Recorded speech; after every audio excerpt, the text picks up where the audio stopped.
बातमी आहे शिवसेना उद्धव बाळासाहेब ठाकरे पक्षाकडून पिंपरी चिंचवड शहरात राबवण्यात आलेल्या होऊ द्या चर्चा या मोहिमेची। बस झाली तुमची मन की बात, आता ऐका तुम्ही जन की बात हा मुद्दा घेऊन शिवसेना उद्धव बाळासाहेब ठाकरे पिंपरी चिंचवड शहर होऊ द्या चर्चा या मोहिमेच्या माध्यमातून संपूर्ण शहरभरात भाजप विरुद्ध प्रचार करत आहे। त्याचबरोबर भाजपने मागील नववर्षामध्ये कोणते आश्वासन पूर्ण केले असे सवाल नागरिकांमध्ये जाऊन, तसेच भाजप सरकारने दिलेले कोणते आश्वासन पूर्ण केले याची विचारपूस नागरिकांच्या माध्यमातून करत आहे।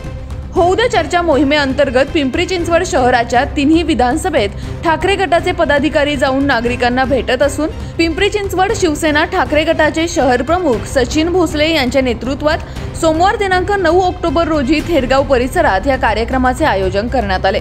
तसेच मागील 9 वर्षांमध्ये महिलांवर अत्याचार वाढले, महागाई वाढली, त्याचबरोबर या सरकारने सर्वसामान्य जनतेवर अत्याचार केला असा आरोप शहर प्रमुख सचिन भोसले यांनी आपल्या आवाजची बातचीत करताना केला आहे।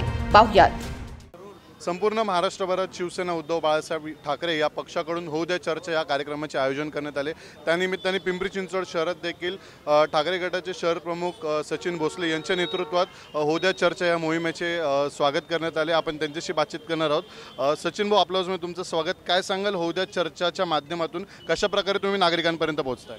होऊ द्या चर्चा ही चर्चा आम्हाला नागरिकांसोबत करायची आहे, कारण की गेल्या 9 वर्षामध्ये भारतीय जनता पार्टीच्या माध्यमातून संपूर्ण देशामध्ये जो भ्रष्ट कारभार करण्यात आलेला आहे त्याचा भांडाफोड, ह्या बोलघेवड्या सरकारचा भांडाफोड करण्यासाठी खऱ्या अर्थानं आम्ही सर्व शिवसैनिक रस्त्यावर उतरलेलो आहोत। यामध्ये प्रामुख्याने जर तुम्हाला सांगायचं म्हटलं तर 15 लाख रुपये प्रत्येकाच्या खात्याला आले का, खात्यामध्ये आले का, काळं धन आलं का, बेरोजगारांना नोकरी मिळाली का, माझ्या महिला भगिनी सुरक्षित आहेत का, या देशावरती जे 445 बिलियन डॉलर्सचं कर्ज होतं ते कर्ज 3 पटीने वाढलं, त्याच्या विरुद्ध आवाज उठवण्यासाठी खऱ्या अर्थाने आम्ही सर्व नागरिकांशी चर्चा करण्यासाठी आलेलो आहे।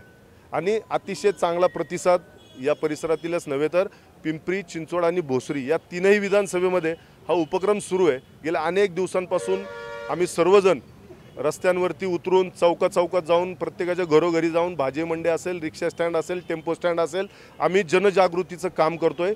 शेवटी या देशाचे नागरिक म्हणून आपलं पहिलं कर्तव्य आहे की हा देश वाचवला पाहिजे। या देशामध्ये होणाऱ्या चुकीच्या कामांविरुद्ध आवाज उठवला पाहिजे। तो आवाज उठवण्यासाठी आम्ही सर्वजण शिवसैनिक आज रस्त्यावरती या चर्चेच्या माध्यमातून आलेलो आहोत।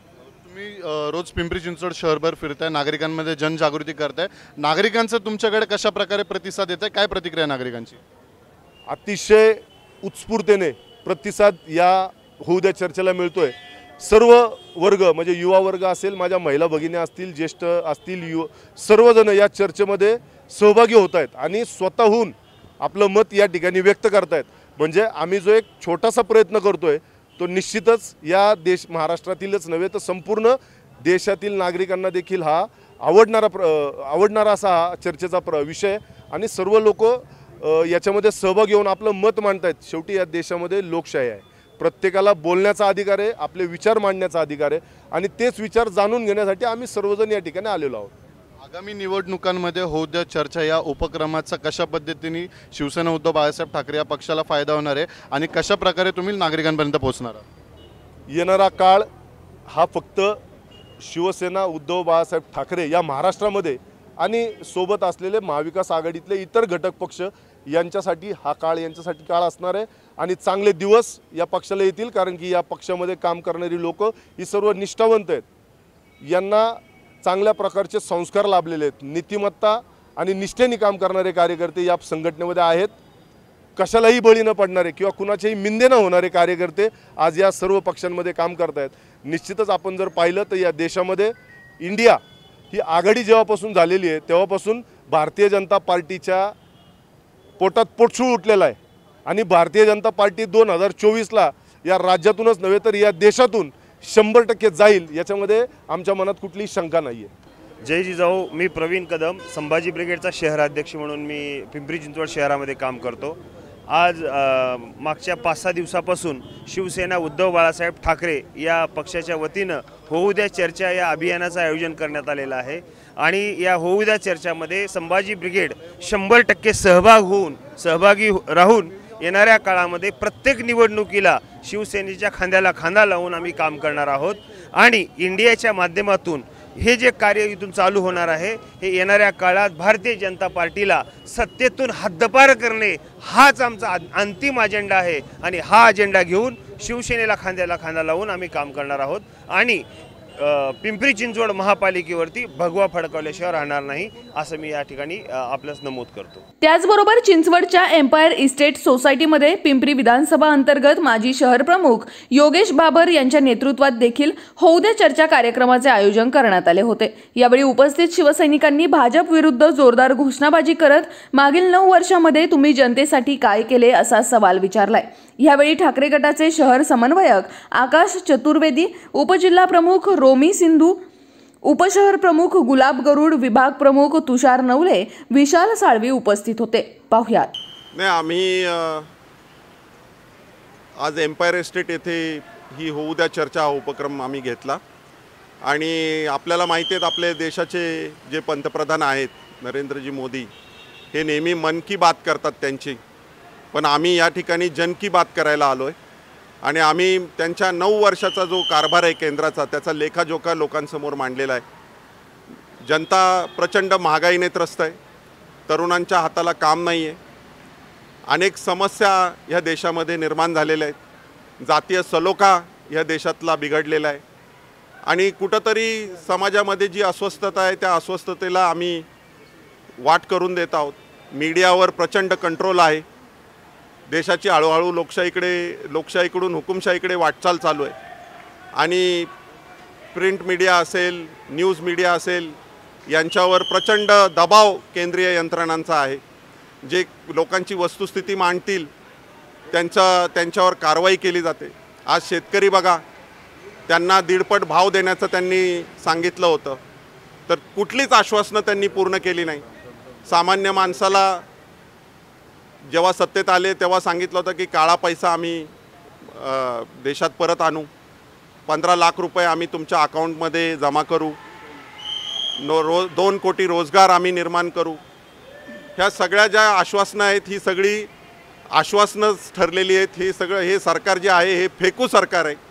हे निव्वळ आश्वासन आणि भूलतापावर यांनी 9 वर्ष या देशावर राज्य केलेलं आहे आणि हे जे काही त्यांची दुसरी बाजू आहे, ही जी दुसरी बाजू आहे ही मांडण्याचा प्रयत्न आम्ही करतोय। जे कोणी राजकारणीसुद्धा असतील, मीडियामधले असतील, ज्यांनी हे जे सत्य आहे हे सत्य मांडण्याचा प्रयत्न केला, त्यांच्यावर मात्र ईडी, इन्कम टॅक्स यांच्या धाडी पडलेल्या आहेत। जे पत्रकार आणि मीडिया जे हे प्रश्न मांडायचा प्रयत्न करते त्यांच्या प्रिंट मीडिया असेल नाहीतर TV असेल त्यांच्या चॅनलला टाळं ठोकण्याचं काम या सरकारने केलेलं आहे। म्हणून माननीय पक्षप्रमुख उद्धवजी ठाकरे यांनी आम्हाला सांगितलं की तुम्ही जनतेमध्ये जा आणि प्रत्येक चौकात आपल्या गल्लीत जाऊन आपल्या प्रत्येक चौकामध्ये ही चर्चा घडवून आणा आणि या 9 वर्षाच्या या फेकू सरकारचा पर्दाफाश करा। या भारतीय जनता पक्षाच्या मोदी सरकारच्या ह्या 9 वर्षाच्या फेकबाज कामकाजाचा तुम्ही लोकांसमोर पर्दाफाश करण्याचं काम करा असं आव्हान त्यांनी आम्हाला केलं आणि तोच उपक्रम आम्ही आज शहरभर नेतोय। नागरिक प्रचंड प्रमाणात त्रस्त आहेत, महागाईने प्रचंड प्रमाणात त्रस्त आहेत, तरुणांना बेरोजगारी सतावती आहे आणि अनेक योजना ज्या आहेत त्या योजनांचे फायदे नागरिकांना मिळालेले नाहीत असं नागरिक आम्हाला मोठ्या प्रमाणात सांगतायत। नक्कीच हा उपक्रम हा उद्धव बाळासाहेब ठाकरे या पक्षाच्या वतीनं संपूर्ण महाराष्ट्रात मोठ्या प्रमाणामध्ये कार्यक्रम चालू आहे। चौकामध्ये जाऊन आम्ही अत्यंत म्हणजे अगदी प्रत्येक समाज घटकाला हे प्रश्न विचारतोय की मागील 9 वर्षामध्ये या देशामध्ये जो राज्यकर्ता आहे या राज्यकर्त्याबद्दल तुमचं मत काय आहे, त्यांनी दिलेल्या आश्वासनांचं तुम्ही काय पूर्तता झालेली आहे का। तर प्रत्येकाकडनं एकच उत्तर येतं। जसं आम्ही विचारलं 15 लाख खात्यात आले का, तर समोरनं उत्तर येतं की 15 लाख खात्यात आलेले नाहीत।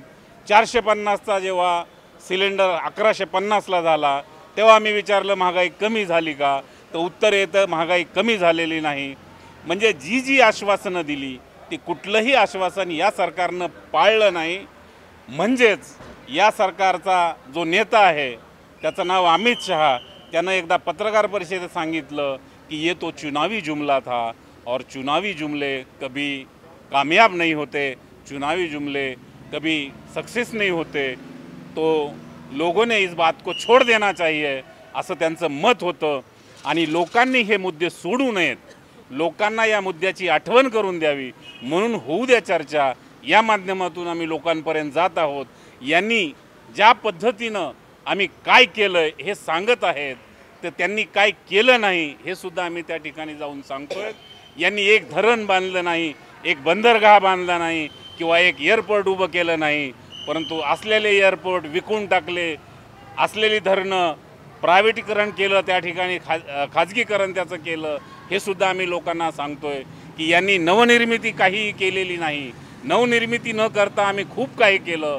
अशा पद्धतीचा जो आव आणला जातोय तो आव चुकीचा आहे, खोटा आहे, अशा प्रकारचं लोकांना आम्ही सांगतोय। 1971 मध्ये स्वर्गीय इंदिराजी गांधी यांनी पाकिस्तानचे 2 तुकडे केले, पण त्यांनी कधीही त्याचं राजकारण केलं नाही आणि निवडणुकीच्या तोंडावर एक खोटं सर्जिकल केलं आणि त्याचाही त्याच्यातही राजकारण करण्याचं काम या पंतप्रधानांनी केलं, लोकांना वेडं बनवण्याचं काम केलं।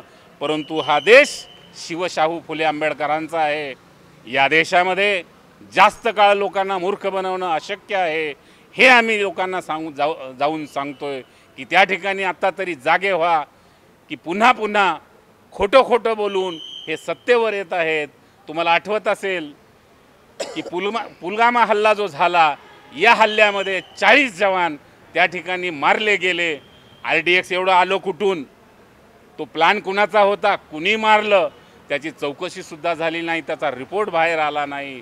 म्हणजे लोकांना मारून ही मंडळी सत्तेवर येत आहेत, म्हणजे ही हिटलरची औलाद आहे का काय, असंही या ठिकाणी आम्हाला प्रश्न निर्माण होतो। आणि ह्याच गोष्टीचा उहापोह, ह्याच गोष्टीची चर्चा आम्ही ठिकठिकाणी चौकात जाऊन करत आहोत। खरं तर आपण 2019 पासून पाहत आलेलो आहे की ह्या BJP सरकारने आपल्याला बोल घेवडा कार्यक्रम आज महाराष्ट्रात चालू आहे। प्रत्येक योजना आम्ही करू असे आश्वासन देऊन जनतेला फसवायचं काम या BJP सरकारने केलेलं आहे। आज सरकारी रुग्णालयामध्ये अनेक पेशंट मरत आहेत, पण हे एक फूल 2 हात पुढे जाऊन बसलेले आहेत असे खणखणीत टोला माननीय उद्धव बाळासाहेब ठाकरे यांनी मांडलेला आहे। लोकशाही स्वतःच्या रुग्णसेवेवर येऊन टेपलेली आहे। पेशंट असं म्हटलं जातं की पेशंट टेबलावर आणि डॉक्टर दौऱ्यावर, अशी महाराष्ट्राची दुर्व्यवस्था होऊन बसलेली आहे। शिंदे सरकारच्या काळामध्ये आज जनता खूप त्रासलेली आहे। जनतेला ज्या योजना आहेत त्या योजनेचा लाभ भेटत नाही। महिला महाराष्ट्रामध्ये नव्हे तर राज्यामध्ये सुरक्षित नाही, महिलांवर अत्याचार होत आहे आणि महिलांना आज कुठेही जायची म्हणली की त्यांच्या मनामध्ये भीती निर्माण झालेली। अशा ह्या सरकारचं करायचं काय? आज बरेचशा योजना ह्या सरकारने आज फक्त कागदावरच हे केलेलं आहे, त्या अजून अंमलात आणलेलं नाही। जनार्दन खूप ग्रासलेला आहे आणि ह्या योजनेचा फायदा या लोकांना होत नाही। हे कुठंतरी आपण हे थांबण्यासाठी आज महाराष्ट्राचे माजी मुख्यमंत्री उद्धवजी ठाकरे साहेब यांनी आम्हाला जागोजागी खेडेगावात राबवण्याचं काम त्यांनी आम्हाला सांगितलेलं आहे आणि खरोखरच जनतेचा प्रतिसाद आम्हाला चांगल्या पद्धतीने मिळत आहे। आणि जनतेला लवकरात लवकर 2024ला ह्या BJP सरकारला त्यांच्या ज्या योजनेचा पर्दाफाश केल्याशिवाय राहणार नाही, एवढंच मी या कार्यक्रमाच्या निमित्ताने सांगते। जय हिंद, जय महाराष्ट्र।